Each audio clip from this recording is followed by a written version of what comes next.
जय हिंद, जय भारत सभी दोस्तों का। आप सभी मित्रों को, आप सभी लोगों को गणतंत्र दिवस की सबसे पहले ढेर सारी शुभकामनाएं। दोस्तों, आज गणतंत्र दिवस के शुभ अवसर पर आप सभी लोगों को study point way to success 21 दिनों के लिए समर्पण क्लासेस लाया है, जो कि जीके की किसी भी प्रतियोगी परीक्षा के लिए सबसे महत्वपूर्ण क्लास रहने वाली है, चाहे आप किसी भी एग्जाम की तैयारी कर रहे हैं। इसलिए मैंने इस क्लास का नाम ऑलरेडी समर्पण रखा है, यानी कि हम इसमें पूर्ण रूप से समर्पित आप लोगों के लिए रहने वाले हैं। ये क्लास यूट्यूब पर एकदम निःशुल्क रहने वाली है और आज जो क्लास है वो पहली क्लास है और आज पहली क्लास से आपको इस चीज़ का अंदाजा लगने वाला है कि क्लास आगे 21 क्लास कितनी इंपॉर्टेंट रहने वाली है और आज की क्लास से ही आपको अंदाजा लग जाएगा। साथ ही आप लोगों को बताना चाहूंगा कि आप दोस्तों क्लास 1 क्लास 3 सारी के सारे के नोट्स बना लेना, ताकि आपको बाद में रिवीजन करने में आसानी से आप लोगों को फायदा हो सके। तो देखिए दोस्तों, शुरू करते हैं आज की क्लास और आज का पहला प्रश्न। तो आप सभी लोगों के से मैं रिक्वेस्ट करूंगा कि आप अंत तक क्लास में जरूर बने रहें, ताकि आप लोगों के लिए जीके में निपुण प्राप्त हो सके। तो देखिए दोस्तों, आज का पहला प्रश्न है कि भारत के सर्वोच्च पुरस्कार भारत रत्न की स्थापना किस वर्ष हुई थी। तो आप सभी लोगों को बताना चाहूंगा कि भारत रत्न की जो स्थापना है वो 1954 के अंदर होती है। कब होती है? 1954 के अंदर होती है और प्रारंभ में यह 3 व्यक्तियों को मिलता है। 3 व्यक्ति कौन कौन थे? तो एक तो सीवी रमन साहब थे, दूसरे थे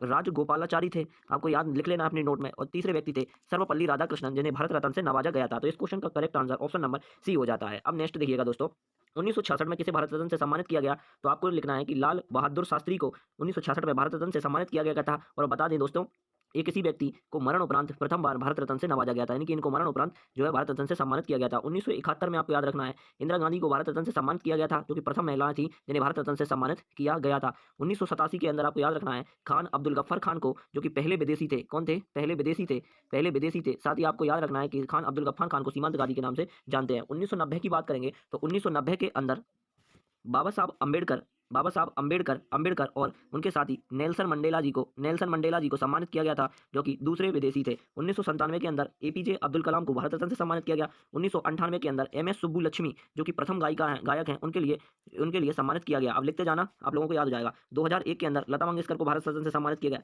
2014 के अंदर सचिन तेंदुलकर को भारत रत्न से सम्मानित किया गया, जो कि सबसे युवा व्यक्ति थे जिन्हें भारत रत्न से सम्मानित किया गया। अंतिम बार जो भारत रत्न मिले वो 2019 के अंदर मिले, और 2019 के अंदर किन किन लोगों को मिले? तो प्रणब मुखर्जी को मिले थे, आपको याद रखना है। साथ ही भूपेंद्र हजारिका और नानाजी देशमुख, ये तीनों के तीनों व्यक्ति को अंतिम बार भारत रत्न से सम्मानित किया गया था। तो आप लोगों को यह इंपॉर्टेंट चीज याद रखनी है। अब नेक्स्ट क्वेश्चन देखिएगा।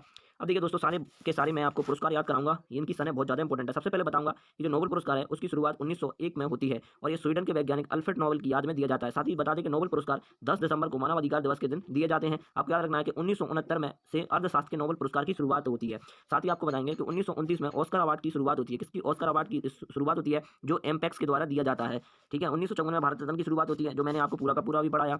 1961 में ज्ञानपीठ पुरस्कार की शुरुआत होती है, जो भारतीय संविधान की 8वीं अनुसूची में जो 22 भाषाएं हैं उनमें जो कोई भी उपन्यास लिखता है तो आपको उसमें यह दिया जाता है। 1985 में द्रोणाचार्य पुरस्कार दिया जाता है। साथ ही दोस्तों आपको बता दें, ये खेल के प्रशिक्षक यानी कि कोच को दिया जाता है। 1969 में रेमन मैग्सेसे पुरस्कार दिया जाता है। दोस्तों, यह किसी भी काल्पनिक उपन्यास को अंग्रेजी ट्रांसलेशन में दिया जाता है। साथ ही बता दें कि जो उपन्यास है वो ब्रिटेन या आयरलैंड में ही प्रकाशित हुआ हो उसके लिए दिया जाता है। 1961 में अर्जुन पुरस्कार की शुरुआत होती है और इस बार दोस्तों 26 खिलाड़ियों को अर्जुन पुरस्कार से सम्मानित किया गया है और ये खेल कूद का सर्वश्रेष्ठ पुरस्कार भी है। 1917 के अंदर पुलित्जर पुरस्कार की शुरुआत होती है। दोस्तों आपको बता देंगे कि पुलित्जर पुरस्कार की जो है संबंध पत्रकारिता से है। 1992 में व्यास सम्मान की शुरुआत होती है। 1952 में कलिंग पुरस्कार की शुरुआत होती है, जो विज्ञान का पुरस्कार है। दोस्तों 1991 में सरस्वती सम्मान की शुरुआत होती है, जो कि किला बिरला फाउंडेशन के द्वारा दिया जाता है। 1995 में गांधी शांति पुरस्कार की स्थापना होती है। 1969 में दादा साहब फाल्के पुरस्कार की स्थापना होती है, जो कि भारतीय सिनेमा के सर्वश्रेष्ठ योगदान के लिए दिया जाता है। 1957 में रेमन मैग्सेसे पुरस्कार की शुरुआत होती है। 1992 में राजीव गांधी खेल रत्न पुरस्कार, इसका पुराना नाम था, साथ ही नया नाम ध्यानचंद खेल रत्न पुरस्कार हो गया, इसकी शुरुआत होती है। 1955 में साहित्य अकादमी पुरस्कार की शुरुआत होती है, जो कि 24 भाषाओं में दिया जाता है, इसमें अंग्रेजी भाषा भी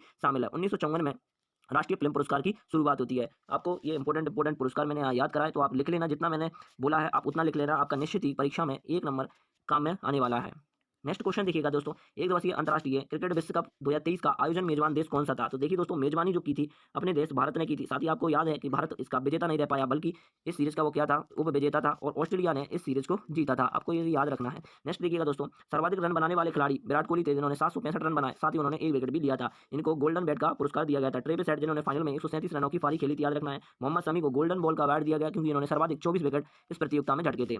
सितारा देवी लोकप्रिय उत्तर भारतीय शास्त्रीय नृत्य की नर्तका थी। तो आप याद रखना है कि सितारा देवी किस नृत्य से संबंधित है। ये दिल्ली पुलिस में आए हुए सारे क्वेश्चन है और उनसे बनाने का मैंने सारे क्वेश्चन बनाने का प्रयास किया है। तो आप लोगों के लिए निश्चित ये क्लास बहुत ज्यादा रामबाण साबित होगी, और आज की क्लास से आपको मैंने बता दिया कि कितना ज्यादा इंपॉर्टेंट आप लोगों के लिए रहने वाली है। बस आप अंत तक बने रहें और अपनी जो है नोटबुक बनाते रहें। तो देखिए दोस्तों, सितारा देवी का संबंध किससे है? कथक से है। एक किसकी नृत्यांगता है? कथक की है। तो आपको आगे मैं सारी बता दूं। देखिए दोस्तों, शास्त्रीय नृत्यों की जो जानकारी मिलती है वो भरत मुनि के नाटक शास्त्र से मिलती है। और आपको पता है कि शास्त्रीय नृत्यों की संख्या कितनी है? 8 है, जिसमें पहला है तमिलनाडु का भरतनाट्यम जो सबसे प्राचीन है, केरल का मोहिनीअट्टम और केरल का ये कथकली, उत्तर प्रदेश का है कथक, असम का है सस्त्रिया, आंध्र प्रदेश का है कुचिपुड़ी और मणिपुर का मणिपुरी और उड़ीसा का है उड़ीसी। अब इनके प्रमुख कलाकार हैं जो आपको याद रखना है, भरतनाट्यम के सारे याद रखना है, जिनमें लीला सैमसन, मृणाली साराभाई, बैजंती माला, मालविका सरकार, यामिनी कृष्णमूर्ति, पद्मा सुब्रमण्यम, सोनल मानसिंह, रुक्मणी देवी, अरुण हंटे भरतनाट्यम की कलाकार हैं। साथ ही मोहिनीअट्टम की याद रखना है, हेमा मालिनी आपको इंपोर्टेंट नाम याद रखना है दोस्तों, कल्याणी अम्पा सबसे इंपोर्टेंट नाम है जो मोहिनीअट्टम की आपको याद रखना है। बस इतना ही आपको याद रखना है। और श्रीदेवी बीच में आप याद रख लेना। केरल के कथकली की बात करेंगे तो मृणाली साराभाई याद रखना, उदय शंकर इंपोर्टेंट नाम है दोस्तों, और साथ ही रुक्मणी देवी कथकली की भी कलाकार हैं। एक कलाकार दोनों नृत्यों से भी संबंधित हो सकते हैं। बात करेंगे कथक उत्तर प्रदेश से, तो देखिए सारे के सारे महाराज लच्छू महाराज, अक्षर महाराज, शंभू महाराज, ठीक है, ये महाराज सारे के सारे कथक से संबंधित है। साथ ही आपको याद रखना है सितारा देवी, चंद्रलेखा और शोभा नारायण इंपोर्टेंट नाम है जो कि आप लोगों को याद रखना है। बिरजू महाराज, ये सभी किससे संबंधित है? कथक नृत्य से संबंधित है। बात करेंगे शास्त्रीय नृत्य की, तो शास्त्रीय नृत्य में आपको याद रखना है कालीचरण पटनायक इंपोर्टेंट नाम है। साथ ही आपको याद रखना है डेनियल, तो डेनियल इंपोर्टेंट नाम है इसमें, तो शास्त्रीय का संबंधित है। बात करेंगे आंध्र प्रदेश कुचिपुड़ी, इसमें सभी रेड्डी रेड्डी याद रखना है, जिसमें सबसे इंपोर्टेंट है राजा रेड्डी। राजा रेड्डी आंध्र प्रदेश के कुचिपुड़ी नृत्य से संबंधित है। यामिनी कृष्णमूर्ति यह भी करती हैं, और लक्ष्मी नारायण ये इंपोर्टेंट नाम है। मणिपुर में सबसे इंपोर्टेंट नाम है झाबीरी बहनें, इनका संबंध किससे है? तो आपको याद रखना है मणिपुरी नृत्य से है। उड़ीसी नृत्य की बात करेंगे तो उड़ीसी नृत्य में सबसे ज्यादा इंपोर्टेंट नाम है दोस्तों केलुचरण महापात्रा, इन्होंने उड़ीसी नृत्य को जो है जन्म दिया था।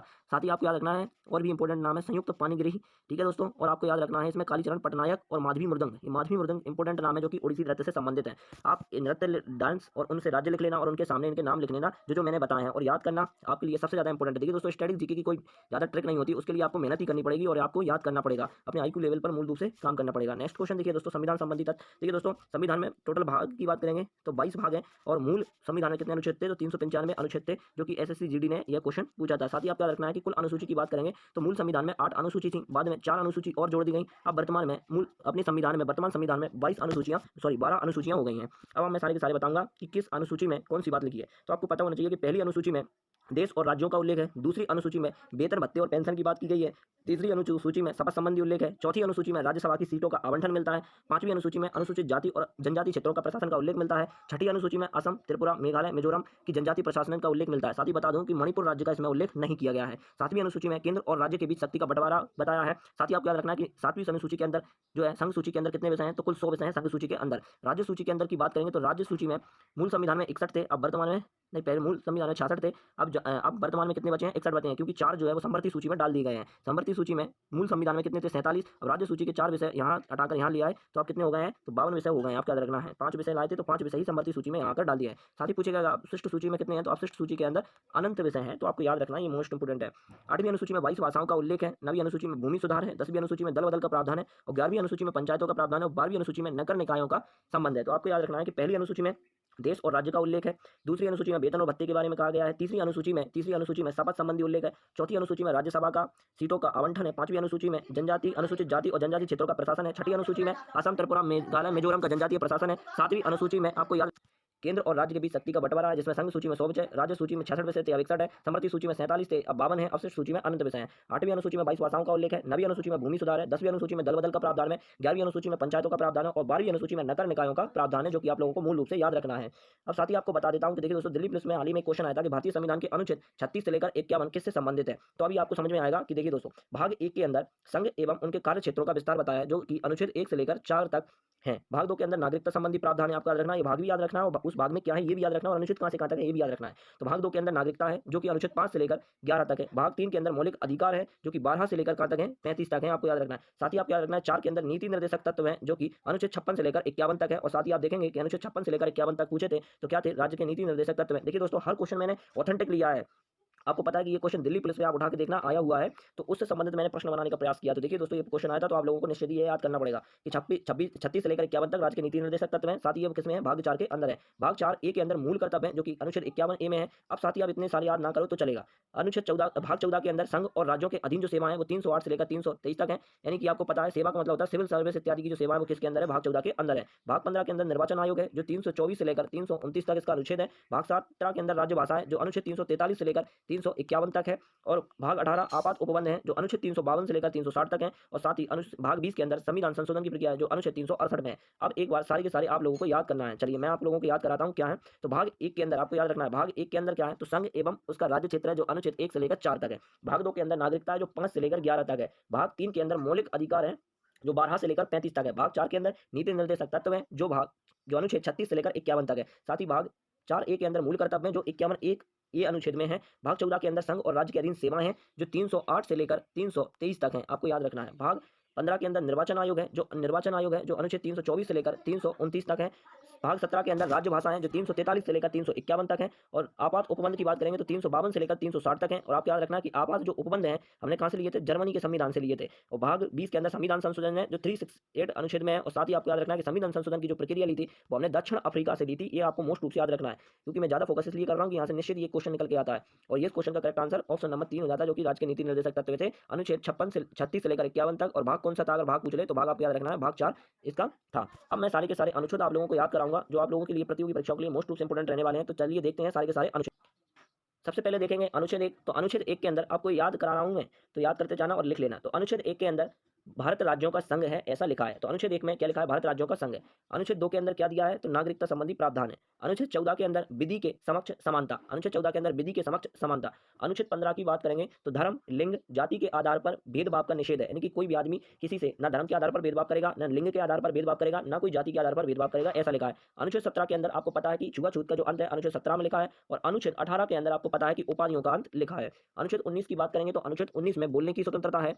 और अनुच्छेद 20 के अंदर अपराधों का के लिए दोषी सिद्ध है, आपको याद है। अनुच्छेद 21 के अंदर प्राण एवं दैहिक स्वतंत्रता है, आपको याद रखना है। अनुच्छेद 23 के अंदर आपको याद रखना है कि बाल श्रम पर निषेध है, यानी कि छोटे बच्चों से काम नहीं कराना चाहिए, ऐसा निषेध है। और अनुच्छेद 24 के अंदर 6 से लेकर 14 वर्ष के जो बच्चे कारखानों में कार्य करते हैं उन पर कार्य न कराया जाए, ऐसा है। अनुच्छेद 40 के अंदर ग्राम पंचायतों का गठन है, आपको याद रखना है। अनुच्छेद 44 के अंदर समान सिविल संहिता है जो कि एकमात्र राज्य गोवा में लागू है, आपको याद रखना है। अनुच्छेद 48 ए किससे संबंधित है, तो पर्यावरण संरक्षण से संबंधित है। अनुच्छेद 50 कार्यपालिका की शक्ति और न्यायपालिका की शक्ति को अलग करता है। अनुच्छेद 51 में बात करेंगे तो अंतर्राष्ट्रीय शांति है। और अनुच्छेद 51 ए की बात करेंगे तो मूल कर्तव्य है। अनुच्छेद 52 की बात करेंगे तो अनुच्छेद 52 में बताया कि भारत में एक राष्ट्रपति होगा। अनुच्छेद 61 की बात करेंगे तो राष्ट्रपति पर जो महाभियोग की प्रक्रिया है वो अनुच्छेद 61 में है। अनुच्छेद 63 की बात करेंगे तो 63 के अंदर उपराष्ट्रपति के बारे में उपराष्ट्रपति। अनुच्छेद 72 की बात करेंगे तो राष्ट्रपति में क्षमादान की जो शक्ति है, क्षमादान की शक्ति वह बताई है। अनुच्छेद 19, 79, 80 और 81 ये ला, यानी इसमें संसद के बारे में बताया है, इसके संसद के बारे में बताया है। और 80 में राज्यसभा के बारे में बताया और 81 में लोकसभा के बारे में बताया है। अनुच्छेद 85 की बात करेंगे तो अनुच्छेद 85 में आपको याद रखना है कि संसद का सत्रावसान और आपको याद रखना है विखंडन, इसी में दिया है 85 में, उतना ज्यादा इंपॉर्टेंट नहीं है फिर भी आपको बता दिया। 106 संसद सदस्यों के वेतन भत्तों के बारे में बताया गया है। 108 के अंदर संयुक्त बैठक यानी ज्वाइंट मीटिंग के बारे में बताया है। 110 के अंदर आपको याद रखना है धन विधेयक है। 124 के अंदर हाईकोर्ट की स्थापना है। 129 के अंदर हाईकोर्ट एक अभिलेख न्यायालय है, ऐसा लिखा है। 148 के अंदर पूरा का पूरा सीएजी से संबंधित है, जो मैं आपको पूरा का पूरा आगे चल के पढ़ाने वाला हूँ। 153 की बात करेंगे तो 153 में राज्यों के राज्यपाल की नियुक्ति के बारे में है। और 214 जो अनुच्छेद है वो राज्यों का न्यायालय की स्थापना के बारे में है। साथ ही आपको याद रखना है कि 266 की बात करेंगे तो 266 जो है वो किससे रिलेटिव है, तो संचित निधि से संबंधित है, संचित निधि से। 267 की बात करेंगे तो आकस्मिक निधि से संबंधित है। अनुच्छेद 280 की बात करेंगे तो ये वित्त से संबंधित है, किससे, वित्त आयोग से संबंधित है। अनुच्छेद 324 की बात करेंगे तो ये आपको मैंने अभी बताया था निर्वाचन आयोग से संबंधित है, निर्वाचन आयोग। और ये कौन सा भाग था, तो भाग 15 था। अनुच्छेद 351 की बात करेंगे तो हिंदी के विकास के बारे में कहा गया है, हिंदी के विकास के बारे में कहा गया है। अनुच्छेद 352 की बात करेंगे तो इसमें अनुच्छेद 352 में राष्ट्रीय आपात है, राष्ट्रीय आपात है, आपातकाल, जो कि भाग 18 में थे, जो मैंने अभी पढ़ाए थे। अनुच्छेद 356 की बात करेंगे तो इसमें राष्ट्रपति का आपातकाल है, राष्ट्रपति का आपातकाल है। अनुच्छेद 360 की बात करेंगे तो इसमें वित्त आपात है, वित्त आपात के बारे में बताया गया है, जो कि भारत में अब तक नहीं लगा है। साथ ही मैंने आपको बताया था कि ये भाग 18 के अंदर है और ये हमने कौन से संविधान से लिए थे, तो जर्मनी के संविधान से हमने ये वाले अनुच्छेद लिए थे। बात करेंगे अनुच्छेद 368, आपको मैंने बताया था संविधान संशोधन से है, संविधान संशोधन से है, और जो कि हमने दक्षिण अफ्रीका के संविधान से लिए थे। तो ये सारे के सारे अनुच्छेद मैंने आप लोगों को बताया, एक बार फिर से रिवीजन करा देता हूँ आप लोगों के लिए। अनुच्छेद 1 भारत राज्यों का संघ है। अनुच्छेद 5 नागरिकता संबंधी। अनुच्छेद 14 आपको याद रखना है विधि के समक्ष समानता। अनुच्छेद 15 के मैंने बताया था कि धर्म, जाति, लिंग के आधार पर कोई भेदभाव नहीं करेगा। अनुच्छेद 17 की बात करेंगे तो छुआछूत का अंत। अनुच्छेद 18 की बात करेंगे तो उपाधियों का अंत। अनुच्छेद 19 की बात करेंगे तो बोलने की स्वतंत्रता। अनुच्छेद 20 की बात करेंगे तो आपको बताया था मैंने अपराधों के लिए दोष सिद्धि, यानी कि कोई अपराध कर देता तो उसके लिए दोष सिद्धि करने आना चाहिए। अनुच्छेद 21 की बात करेंगे तो प्राण एवं दैहिक स्वतंत्रता। अनुच्छेद 23 की बात करेंगे तो बाल श्रम का निषेध है। अनुच्छेद 24 की बात करेंगे तो 6 वर्ष से 14 वर्ष के बच्चों पर कारखाने में काम नहीं कराया जाएगा। अनुच्छेद 40 की बात करेंगे तो अनुच्छेद 40 का संबंध ग्राम पंचायतों से है। अनुच्छेद 44 की बात करेंगे तो समान सिविल संहिता, जो कि एकमात्र राज्य गोवा में लागू है। अनुच्छेद 48 की बात करेंगे तो अनुच्छेद 48 का जो संबंध है वो पर्यावरण संरक्षण से है। अनुच्छेद 50 की बात करेंगे तो कार्यपालिका की शक्ति न्यायपालिका से अलग करती है। अनुच्छेद 51 की बात करेंगे तो अंतर्राष्ट्रीय शांति संबंधित है। अनुच्छेद 51 की बात करेंगे तो मूल कर्तव्य है, जो कि नागरिकों के भाग 4 ए के अंदर दिए हैं। अनुच्छेद 52 की बात करेंगे तो अनुच्छेद 52 किससे संबंधित है, अंतर्राष्ट्रीय शांति से। अनुच्छेद 52 का आपको याद रखना है कि भारत में एक राष्ट्रपति होगा। अनुच्छेद 52 में 61 में जो है वो महाभियोग की प्रक्रिया है राष्ट्रपति की। अनुच्छेद 63 की बात करेंगे तो भारत के उपराष्ट्रपति की नियुक्ति है। अनुच्छेद 72 में क्षमादान की शक्ति है। 79, 80, 81 संसद यानी कि संसद, राज्यसभा और लोकसभा के बारे में। अनुच्छेद 85 में मैंने बताया था कि आपको याद रखना है, अनुच्छेद 85 में संसद का सत्रावेश और विखंडन। 106 के अंदर आपको याद रखना है कि संसद के सदस्यों के वेतन भत्ते के बारे में है, और 108 संयुक्त बैठक के बारे में है, 110 धन विधेयक के बारे में, 124 हाईकोर्ट की स्थापना, 129 जो है हाईकोर्ट एक अभिलेख न्यायालय है, 148 सीएजी, 153 राज्यसभा की नियुक्ति, 214 राज्यों का उच्च न्यायालय, 266 में संचित निधि का उल्लेख, और 267 की बात करेंगे तो आकस्मिक निधि का, 280 में वित्त आयोग और 324 में निर्वाचन आयोग। अनुच्छेद 351 में हिंदी के विकास के बारे में, 352 में राष्ट्रीय आपातकाल, 356 में राष्ट्रपति का आपातकाल, 360 में वित्त आपातकाल, और आपातकाल अनुभाग 18 में है, आपको याद रखना है, जो कि हमने जर्मनी के सहयोग से लिए थे। और संविधान संशोधन की प्रक्रिया 368 यानी 368 अनुच्छेद में लिए थे, जो कि हमने दक्षिण अफ्रीका से ली थी। तो आप सारे के सारे लिख लेना अपनी नोटबुक में, और आप याद करना, तो आपको निश्चित ही इसका फायदा होने वाला है। देखिए दोस्तों, अभी मैंने आपसे बात की थी सीएजी। सीएजी क्या होता है आपको याद रखना है। देखिएगा, यह नियंत्रण महालेखा परीक्षक होता है। साथ ही आपको बता दूं कि इसकी जो नियुक्ति करता है वो राष्ट्रपति करता है। इसकी नियुक्ति कौन करता है? राष्ट्रपति करता है। साथ ही ये अपना त्याग पत्र भी किसको देता है? राष्ट्रपति को देता है। मैंने इसका अनुच्छेद बताया था आपको, तो 148 148 इसका अनुच्छेद है। इसका जो कार्यकाल होता है वो 6 वर्ष या फिर 65 वर्ष होता है, जो पहले हो वो इसका कार्यकाल होता है। साथ ही आपको याद रखना है कि इसके प्रथम जो महानियंत्रण यानी प्रथम जो सीएजी थे वो कौन थे? तो बी नरहरि राव इसके पहले सीएजी थे। अगर आप वर्तमान की सीएजी की बात करेंगे तो आपको याद रखना है कि गिरीश चंद्र मुर्मू। कौन? गिरीश चंद्र मुर्मू इसके वर्तमान में कौन है? तो नियंत्रण महालेखा अधिकारी हैं। आपको इतना ही याद रखना है, बस इतना याद रख लिया तो आपका काम हो गया। सारे के सारे फैक्ट लिखना, सीएजी हेडिंग डालना, उसमें लिखना कि इसकी नियुक्ति राष्ट्रपति द्वारा, त्यागपत्र राष्ट्रपति को देता है। अनुच्छेद की बात करेंगे तो अनुच्छेद 148 है। इसकी अवधि लिखेंगे 6 वर्ष या फिर 65 वर्ष। पहले सीएजी लिखेंगे नरहरि राव और वर्तमान सीएजी लिखेंगे गिरीश चंद्र मुर्मू। तो आप लोगों के लिए सीएजी संबंधी सारे के सारे फैक्ट इंपॉर्टेंट हो गए। नेक्स्ट क्वेश्चन देखिएगा, भारत का महान्यायवादी। देखिए, महान्यायवादी को अटॉर्नी जनरल कहते हैं। साथ ही आपको बता दें कि इनको जो है प्रथम विधि अधिकारी कहते हैं। आपको क्वेश्चन पूछेगा कि प्रथम विधि अधिकारी किसे कहते हैं, तो आपको याद रखना है कि भारत के महान्यायवादी या अटॉर्नी जनरल को प्रथम विधि अधिकारी कहते हैं। आपको याद रखना है इनका जो अनुच्छेद है वो कितना है? अनुच्छेद 76 है, जो कि आपको याद रखना है, बहुत ज्यादा इंपॉर्टेंट है। साथ ही आपको बता दें कि भारत के प्रथम महान्यायवादी कौन थे? तो एमसी सीतलवाड़ थे। कौन थे? एमसी सीतलवाड़ थे। कौन थे? एमसी सीतलवाड़ थे। और वर्तमान की अगर पूछ ले तो वर्तमान में याद रखना है आपको आर वेंकट रमणी, ये वर्तमान में कौन है? महान्यायवादी हैं। आपको ये वर्तमान का भी याद रखना। अब इतना लिख लोगे तो आपका निश्चित ही अटॉर्नी जनरल से क्वेश्चन अगर बनेगा तो निश्चित ही आपको यहाँ से बन जाएगा। राज्य के महाधिवक्ता की बात करेंगे यानी कि एडवोकेट जनरल, उतना इंपॉर्टेंट नहीं है, लेकिन मैं फिर भी बता देता हूँ कि अनुच्छेद 165 है। ये राज्यों का सर्वोच्च कानून अधिकारी होता है। ठीक है, ये राज्यों का सर्वोच्च कानून अधिकारी कौन होता है? महाधिवक्ता होता है। ठीक है, इसकी जो नियुक्ति करता है वो राज्यपाल करता है। ये इंपॉर्टेंट था दोस्तों। तो आप याद रखना कि राज्यों के महाधिवक्ता की नियुक्ति कौन करता है? राज्यपाल करता है। और ये राज्यों का सर्वोच्च कानून अधिकारी होता है। इसका जो अनुच्छेद होता है वो 165 इसका अनुच्छेद होता है, जो कि आप लोगों को याद रखना है। तो आपको मैंने पहले बताया था सीएजी, फिर मैंने बताया आपको महान्यायवादी, और फिर बताया मैंने महाधिवक्ता। तो तीनों के तीनों मैंने मोस्ट रूप से आपको बताया, तो आपको इतना याद रखना है। अब नेक्स्ट क्वेश्चन है कि किस संशोधन के तहत गोवा को पूर्ण राज्य का दर्जा प्राप्त हुआ था? ठीक है दोस्तों, गोवा को पूर्ण राज्य का दर्जा कब प्राप्त हुआ? तो आपको बता दें कि गोवा जो राज्य बना वो 1987 के अंदर राज्य बना। साथ ही आपको बता दें कि गोवा राज्य के अंदर समान सिविल संहिता अनुच्छेद 44 के तहत लागू है। ठीक है, आपको याद रखना। और आपको याद रखना है कि 56वें संविधान संशोधन के द्वारा गोवा को पूर्ण राज्य का दर्जा जो है प्राप्त हुआ था। ठीक है, आपको इतनी सारी चीजें याद रखना है। कि भारत में अपील का सर्वोच्च न्यायालय कौन सा है? तो आपको बताया था मैंने, हाई कोर्ट जो होता है वो सर्वोच्च न्यायालय होता है भारत का अपील के लिए। तो अनुच्छेद 124 के अंदर इसकी स्थापना होती है। तो भारत का उच्चतम न्यायालय जो है वो भारत के सबसे ज्यादा अपील का सर्वोच्च न्यायालय होता है। अब सारे के सारे मैं आपको संविधान संशोधन याद कराऊंगा। तो आपको याद रखना है जो प्रथम संविधान संशोधन हुआ था वो 1951 के अंदर हुआ था। तो पहला क्वेश्चन तो यही होता है। तो 1951 में क्या हुआ? नवी अनुसूची जोड़ी गई, जो किससे संबंधित थी? तो भूमि सुधार से संबंधित थी। ठीक है, भूमि सुधार से संबंधित थी। 7वां संविधान संशोधन 1956 में हुआ, जो राज्य पुनर्गठन आयोग से संबंधित था। किससे? राज्य पुनर्गठन आयोग से संबंधित था। 35वां संविधान संशोधन 1974 में हुआ, सन भी याद रखना है आपको, जो कि सिक्किम को जो है सह राज्य बनाया, भारत के अंदर सह राज्य बना लिया सिक्किम को। 42वां संविधान संशोधन 1976 में होता है। इसमें दोस्तों 3 शब्द जोड़े गए, APJ। कौन कौन से है ना? APS। तो कौन कौन से? अखंडता, पंथनिरपेक्षता और समाजवादी, 3 शब्द जोड़े गए। ठीक है, साथ ही आपको बता दें कि जो मौलिक कर्तव्य है, हमारे मौलिक कर्तव्य है, वो भी हमने, जो कि हमारे किस अनुच्छेद में है? अनुच्छेद 51A के अंदर है। सरदार स्वर्ण सिंह समिति की सिफारिश पर इनको अपनाया गया, जो कि हमने रूस के संविधान से लिए थे। तो वो भी हमने 42वें संविधान संशोधन के द्वारा जोड़े थे। तो मूल संविधान में एक भी मौलिक कर्तव्य नहीं था, लेकिन हमने 42वां संविधान संशोधन करके 51A अनुच्छेद के अंदर रूस से लेकर सरदार स्वर्ण सिंह की समिति की सिफारिश पर लेकर हमने जोड़ दिए। अनुच्छेद 44 की बात करेंगे तो 1948 के अंदर होता है, 1978 के अंदर होता है। और आपको याद रखना है कि 1978 में होता है। और इसमें क्या हुआ कि संपत्ति का जो अधिकार था उसे हटाकर कानूनी अधिकार बना दिया। ये आपको याद रखना है। ये 52वां संविधान संशोधन है। और 52वें संविधान संशोधन 1985 के अंदर होता है। और आपको याद रखना है कि 10वीं अनुसूची जोड़ी गई, जो किससे संबंधित थी? दल बदल से संबंधित थी, जो कि मोस्ट इंपोर्टेंट है, आपको याद रखना है। आगे देखिएगा दोस्तों, 61वां संविधान संशोधन मोस्ट इंपोर्टेंट है, 1989 के अंदर होता है। और इसमें वोट डालने की उम्र पहले 21 साल थी, उसे घटाकर कितनी कर दी गई? 18 साल कर दी गई। 69वां संविधान संशोधन 1991 में हुआ, और इसमें दिल्ली NCR को दर्जा प्राप्त हुआ। 73वां संविधान संशोधन और 74वां संविधान संशोधन 1993 के अंदर होते हैं। और 73वां संविधान संशोधन याद रखना कि ग्राम पंचायत से संबंधित था। और जो 74वां संविधान संशोधन था वो नगर निकायों से संबंधित था। 86वां संविधान संशोधन 2002 के अंदर होता है, जिसमें 6 वर्ष से 14 वर्ष के बच्चों को निःशुल्क शिक्षा प्रदान होती है। यानी कि आपको याद रखना है कि जो हमारे पहले 10 मौलिक अधिकार थे। अब एक और हमें मिल गया, कौन सा हो गया हमें, जो कि शिक्षा का अधिकार हमको मिल गया। 92वां संविधान संशोधन की बात करेंगे तो उतना ज़्यादा इंपॉर्टेंट नहीं, आपको याद नहीं रखना है, तो फिर मैं आपको याद रखाऊंगा। 95वां संविधान संशोधन जो कि 2010 के अंदर होता है, इसमें लोकसभा में अनुसूचित जाति और जनजाति के लोगों को सीट बढ़ाई गई। ठीक है, अनुसूचित जाति और अनुसूचित जनजाति के लोगों को सीट बढ़ाई गई। 101वां संविधान संशोधन 2016 के अंदर होता है, और आपको पता है कि ये जीएसटी संबंधी था। तो आप लोगों को ये सारे के सारे संविधान संशोधन याद रखना है। और थोड़ा सा और आपको बताऊं संविधान संशोधन में, तो आपको याद रखना है 104वां संविधान संशोधन। 104वें संविधान संशोधन में क्या होता है, तो आपको पता होना चाहिए कि जो एंग्लो इंडिया का कोटा था वो 104वें संविधान संशोधन द्वारा हमने समाप्त कर दिया था। अब नेक्स्ट क्वेश्चन देखिएगा, भारत में पूना के मराठा पेशवा बाजीराव द्वितीय और अंग्रेजों के बीच बसई की संधि पर हस्ताक्षर किस वर्ष किए गए थे। तो देखिए दोस्तों, ये आधुनिक भारत की सारी डेटा हैं, आपको मैं याद कराऊंगा, देखना।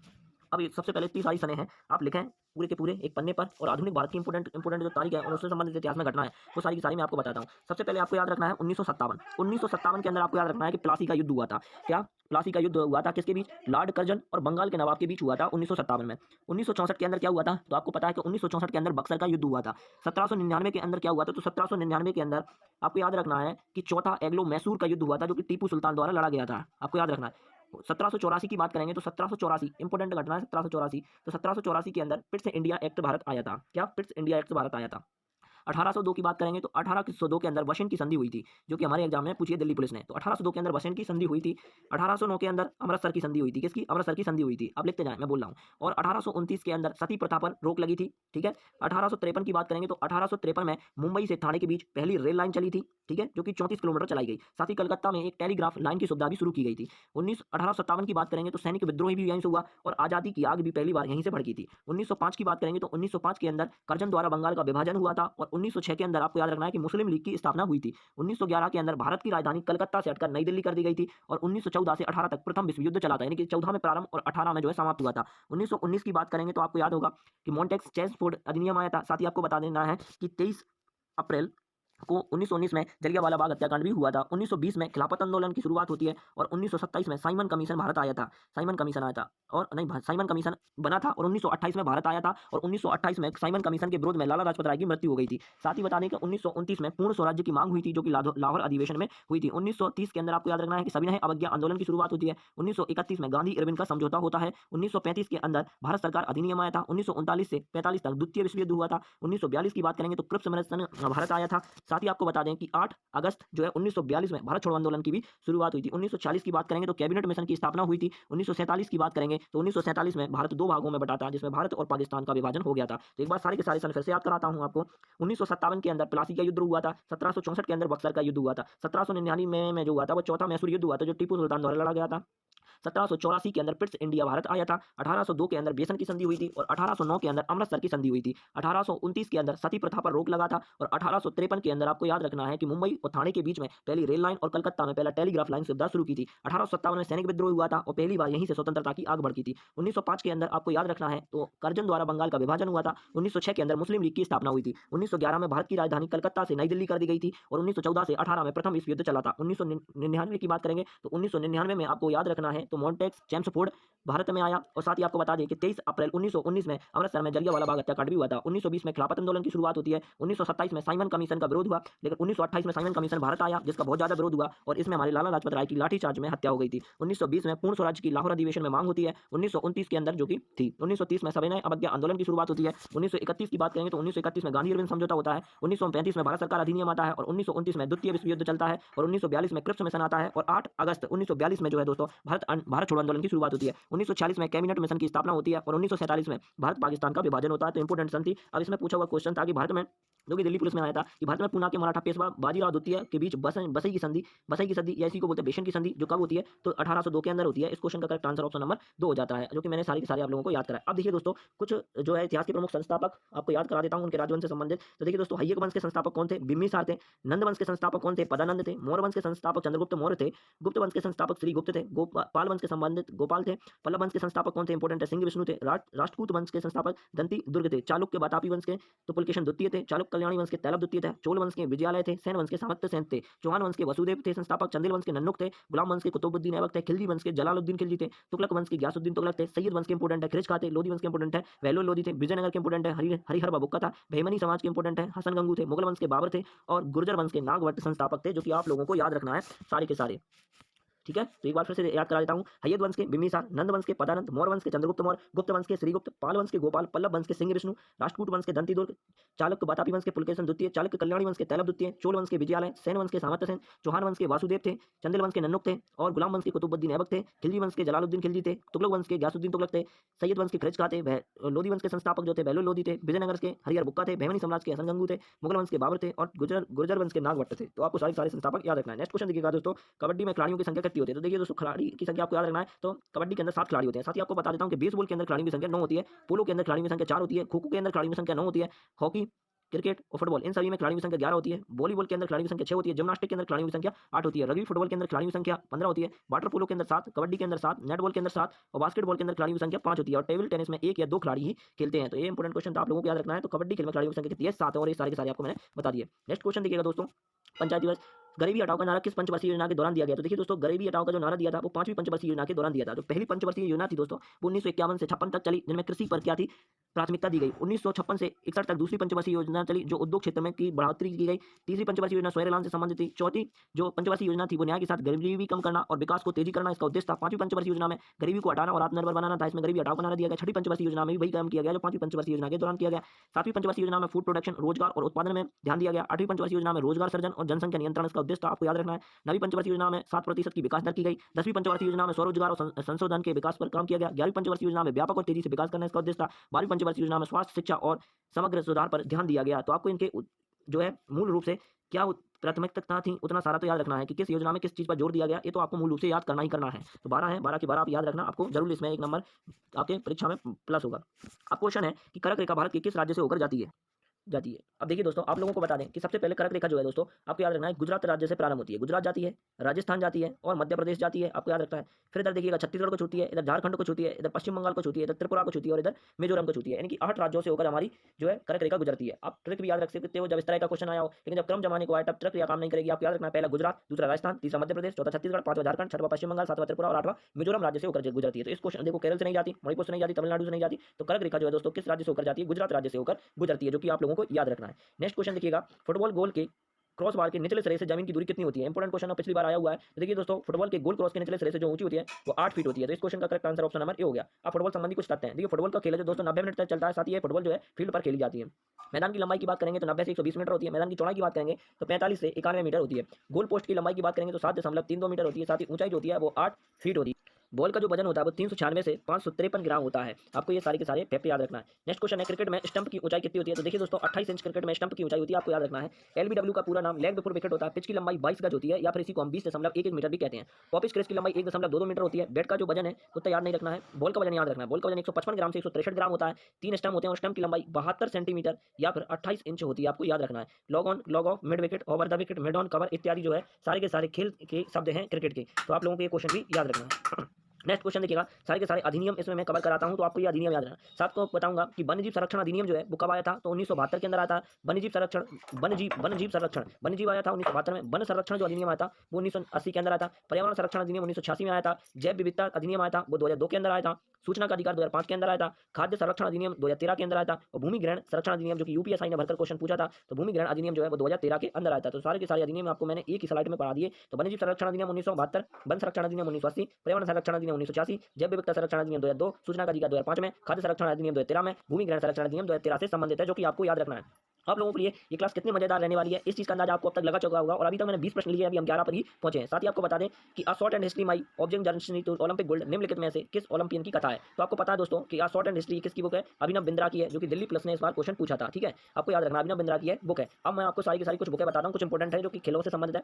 क्रिकेट माई स्टाइल ये किसकी है? तो ये आपको याद रखना है कि ये कपिल देव की ये बुक है, cricket my style. 281 and beyond ये किसकी है? बीबीएस लक्ष्मण की है। बीबीएस किसकी है? लक्ष्मण की है। सनी डेज और आइडियल्स ये दोनों की दोनों किसकी है? सुनील गावस्कर की है। किसकी है? सुनील गावस्कर की है। गोल्डन गर्ल्स आपको याद रखना है कि ये पीटी उषा की है। किसकी है? पीटी उषा की है। अ शॉर्ट एंड हिस्ट्री अभी मैंने बताया था कि अभिनव बिंद्रा की है। टेस्ट ऑफ माई लाइफ ये किसकी है? Test of my life Yuvraj Singh की है। युवराज सिंह की। अगर आपसे पूछ ले रेस ऑफ माई लाइफ तो दौड़ते कौन थे? मिल्खा सिंह, तो मिल्खा सिंह की रेस ऑफ माई लाइफ है। अनब्रेकेबल इंपोर्टेंट बुक है, अगर किसी एग्जाम में आएगी तो ये वाली बुक या ये वाली बुक आती है या गोल्डन गर्ल्स आती है। तो अनब्रेकेबल किसकी है? एमसी मैरी कॉम, आप लिख लें एमसी मैरी कॉम की ये बुक है। आपको सारी मैंने बताया।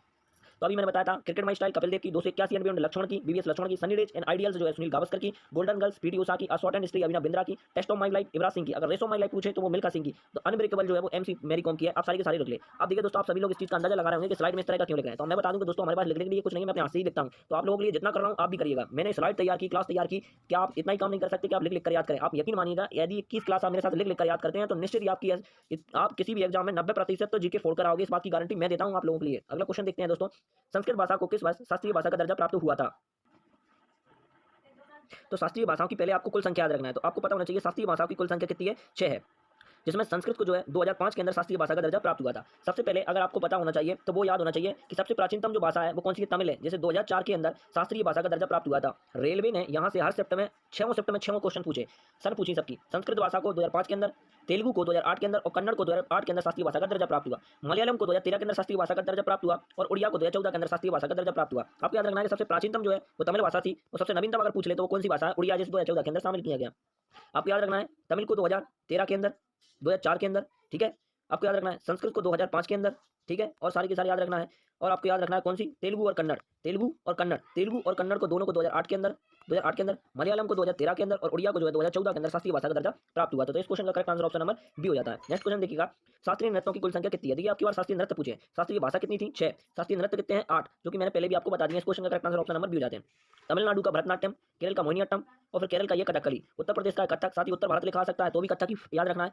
असम का शास्त्रीय, आंध्र प्रदेश का कुचिपुड़ी, मणिपुर का मणिपुरी और उड़ीसा का ओडिसी, ये 8 आपके शास्त्रीय नृत्य हैं जो कि आप लोगों को याद रखना है, ठीक है। सबसे प्राचीनतम पूछे तो आपको याद रखना है कि तमिलनाडु का भरतनाट्यम, सबसे नवीनतम पूछे तो उड़ीसा का उड़िया आपको याद रखना है। नेक्स्ट क्वेश्चन देखिए, निम्नलिखित में से कौन सा तबला वादक है? देखिए दोस्तों, शिव कुमार शर्मा, भजन सोपारी, ये दोनों के दोनों संतूर का वादन करते हैं। किसका, संतूर का। जाकिर हुसैन ये तबला का वादन करते हैं। विलायत खां जो है वो सितार का संचालन करते हैं। तो इसमें correct answer option number C हो गया, जाकिर हुसैन तबला का संचालन करते हैं। अब सारे के सारे याद कराता हूँ। सरोद भारत में अमजद अली खां, इन्हें सरोद का जनक भी कहते हैं, ठीक है। अलाउद्दीन खां, अली अकबर खां, विश्वजीत राय चौधरी, मुकेश शर्मा और बुद्ध देवदास गुप्ता सरोद का वादन करते हैं। सितार की बात करेंगे तो पंडित रविशंकर, उमाशंकर मिश्र, मुद्दादित्य मुखर्जी, विलायत खां, साहित्य परवेज और बसंत सन सितार का संचालन करते हैं। संतूर में इंपोर्टेंट दो नाम है, शिव कुमार शर्मा, भजन सोपारी, जिनका हाल ही में निधन हो गया तो और ज्यादा इंपोर्टेंट हो जाता है। सेनाई में बिशम्बल का, अली अहमद का, हुसैन का और दयानंद शंकर जगन्नाथ इनका संबंध है। आपको याद रखना है सेनाई की एकमात्र महिला है जो कि आपको बागेश्वरी देवी उनका नाम है, याद रखना है अलग से। तबला में जहांगीर हुसैन, अल्लाह रखा का, गुदई महाराज, किशन महाराज, लतीफ का और सुखविंदर जो है तबला का संचालन करते हैं। वायलिन में टीएन कृष्णन, डॉक्टर एनएम राजन, एल सुब्रमण्यम, ये दो नाम है, आपको याद रखना है। पखावज उतना इंपोर्टेंट नहीं, बांसुरी इंपोर्टेंट है, आपको याद रखना है। हरिप्रसाद चौरसिया, पन्नालाल घोष, राजेंद्र कोंडाकलनी और बी कुंजमणि बांसुरी का संचालन करते हैं। रुद्र वीणा इंपोर्टेंट है, इससे क्वेश्चन आया था कि उस्ताद सादिल अली खां और असद अली खां किससे संबंधित हैं, तो आपको याद रखना है कि इनका संबंध रुद्र वीणा से है, ठीक है। वीणा की बात करेंगे तो एस बालकृष्ण, भगवान अवतार और वरदुद्दीन डांगर, ये तीनों इसका संचालन करते हैं। मृदंग की बात करेंगे तो ठाकुर भीमा सिंह, जगदीप सिंह और पालधर रघु जो मृदंग का संचालन करते हैं। तो आप लोगों को निश्चित ही एक क्वेश्चन यहाँ से भी मिलने वाला है दोस्तों, स्ट्रेटेजी का क्वेश्चन है जो कि आप लोगों को याद ही करना पड़ेगा। आप मेरे साथ टिके रहे तब जाके आप लोगों को बेनिफिट होगा। अब ये ना सोचें कि क्लास देखने से कुछ होगा, आपको इस पर मेहनत करनी पड़ेगी मेरे साथ।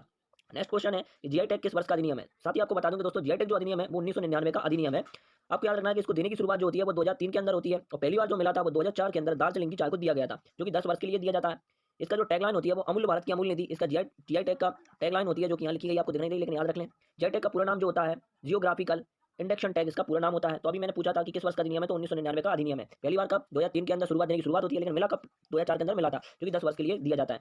नेक्स्ट क्वेश्चन है कि भूरी क्रांति का संबंध किससे है? तो भूरी क्रांति का संबंध है, आपको याद रखना है उर्वरक उत्पादन से। किससे? उर्वरक उत्पादन से आपको याद रखना है। अब इसमें आपने याद रखना है हरित क्रांति का संबंध खाद्यान्न उत्पादन से है और हरित क्रांति का आपको जनक याद रखना है, भारत में स्वामीनाथन इसके जनक हैं। श्वेत क्रांति का संबंध दुग्ध उत्पादन से है, जो कि इसके लिए ऑपरेशन फ्लड भी चला था और इसके वर्गीस कुरियन इसके जनक थे। पीली क्रांति का संबंध तिलहन से है। नीली क्रांति का संबंध मछली उत्पादन से है। लाल क्रांति का संबंध मांस एवं टमाटर उत्पादन से है। सुनहरी क्रांति का संबंध फलों के उत्पादन से है। गुलाबी क्रांति का संबंध झींगा उत्पादन से है। भूरी क्रांति का संबंध उर्वरक उत्पादन से है। ब्राउन क्रांति का संबंध गैर परंपरागत ऊर्जा विकास और अंडा एवं मुर्गी पालन से है। खाद्यान्न श्रृंखला का खाद्यान्न सब्जी एवं फल से संबंधित है और ब्लैक क्रांति का संबंध खनिज तेल की आत्मनिर्भरता से इसका संबंध है। तो आप लोगों को ये सब भी याद रखना है। नेक्स्ट क्वेश्चन देखिएगा दोस्तों, भारत में पहली संपूर्ण जनगणना कब की गई? देखिए दोस्तों, पहली बार जो जनगणना की गई वो 1972 में लॉर्ड मियो के कार्यकाल में शुरू होती है, लेकिन संपूर्ण जो जनगणना होती है वो 1881 में लॉर्ड रिपन के कार्यकाल से शुरू होती है। तो इस क्वेश्चन का correct answer option number D है। अब देखिए दोस्तों, आपको कुछ इंपोर्टेंट चीजें बताता हूँ। जनसंख्या में सबसे बड़ा राज्य कौन सा है? यूपी सबसे बड़ा। सबसे कम जनसंख्या में अगर कोई राज्य पूछे तो आपको याद रखना है सिक्किम।